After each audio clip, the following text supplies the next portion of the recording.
तब हनुमान जी महाराज कहते हैं कि सुग्रीव आपका दास है और चल करके आप उससे मित्रता कर लीजिए। राम जी बोले, अरे मित्रता बराबरी वालों से की जाती है, दास से कभी मित्रता नहीं की जाती। हनुमान जी महाराज ने लक्ष्मण जी से कहा, बोले प्रभु इस समय आप ही मेरे सहायक बनिए, क्योंकि सुग्रीव जीवन भर अगर भगवान का दास रहेगा तो मैं कहाँ का रहूँगा, क्योंकि सुग्रीव मेरे राजा है, मेरे स्वामी है। और अगर सुग्रीव मित्र बन गया तो दास का पद खाली हो जाएगा, और जब दास का पद खाली हो जाएगा तो उस दास के पद पर ये दास हनुमान नियुक्त हो जाएगा।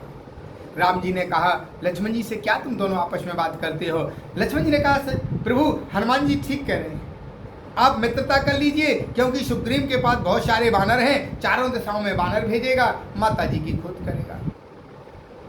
ऐसा कर करके श्री राम जी ने आज्ञा स्वीकार कर ली। अब परमात्मा प्रभु श्री राम जी से हनुमान जी कहते हैं, प्रभु मुझे चरणों में जगह दीजिए, मुझे कहीं तो स्थान दीजिए, क्योंकि मैं आप दास का, क्योंकि अब सुग्रीव तो मित्र आपका हो ही गया और वो दास का पद खाली हो गया, तो वो दास का पद सुग्रीव मुझे ही देंगे, इसलिए हे प्रभु मैं अभी से आप मुझे चरणों में जगह दीजिए। राम जी ने कहा, हनुमान जी चरणों में तो कोई जगह नहीं है, फुल कोई वैकेंसी नहीं है, पूरी भरी। दंड कारण से अभी तक चले आ रहे हैं, तब तक सबने चरणों में जगह मांगी, जिसने भी मांगी चरणों में जगह मांगी, तो चरणों की तो वैकेंसी फुल है, कोई चरणों में जगह नहीं, चरणों में जगह नहीं है प्रभु, नहीं चरणों में जगह नहीं है। तो हनुमान जी महाराज कहते हैं, तो प्रभु हृदय में जगह दे दो। हृदय में माँ सीता की आवाज आती है कि हृदय में मैं विराजमान हूँ। राम जी बोले, भैया हृदय पे मेरा अधिकार नहीं है, मेरे अधिकार क्षेत्र से बाहर है। हनुमान जी महाराज कहते हैं कि प्रभु ना आपके मेरे लिए चरणों में जगह है ना हृदय में जगह है, तो मोर हृदय प्रभु भवन है तोरा, मोर हृदय प्रभु भवन है तोरा। हे परमात्मा, फिर आप ही मेरे हृदय में बस जाइए। और तो राम लक्ष्मण सीता का निवास श्री हनुमान जी के हृदय में हो गया।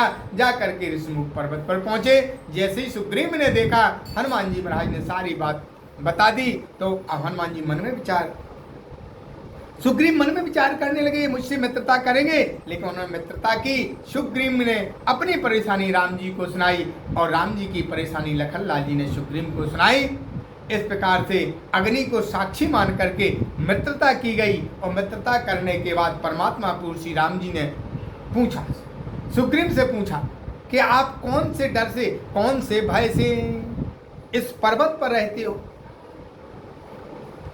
तो उन्होंने कहा कि केही कारण बसन बहो, केही कारण बसव बन, यह सब मोई सुनाओ।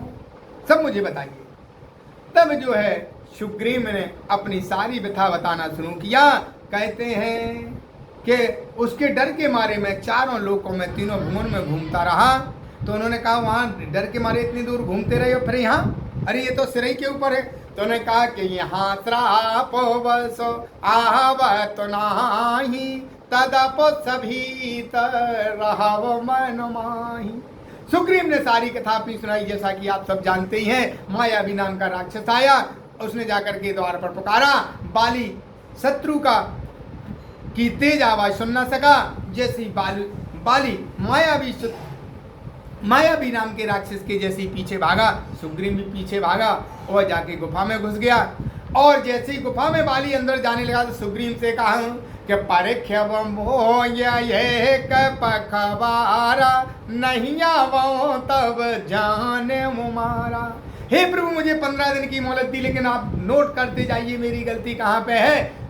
बाली ने मुझसे कहा था 15 दिन तक तुम मेरा इंतजार करना, 15 दिन के बाद अगर मैं वापस ना लौटूं तो समझ लेना कि मैं मारा गया, तुम चले जाना और राज संभाल लेना।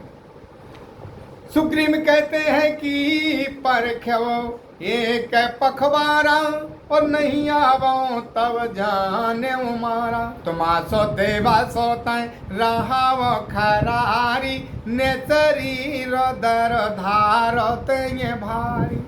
हे करके शत्रु उसने 15 दिन बोला, लेकिन 1 महीने। जब 1 महीने के बाद मैंने देखा बड़ी रक्त की धार गुफा से आई, तो मैंने सोचा कि बाली को मार दिया, बाकी मुझे मारेगा। तो प्रभु मैंने एक सिला उठा करके और गुफा के दरवाजे पे लगा दी। आकर गांव में बताया कि राक्षस ने बाली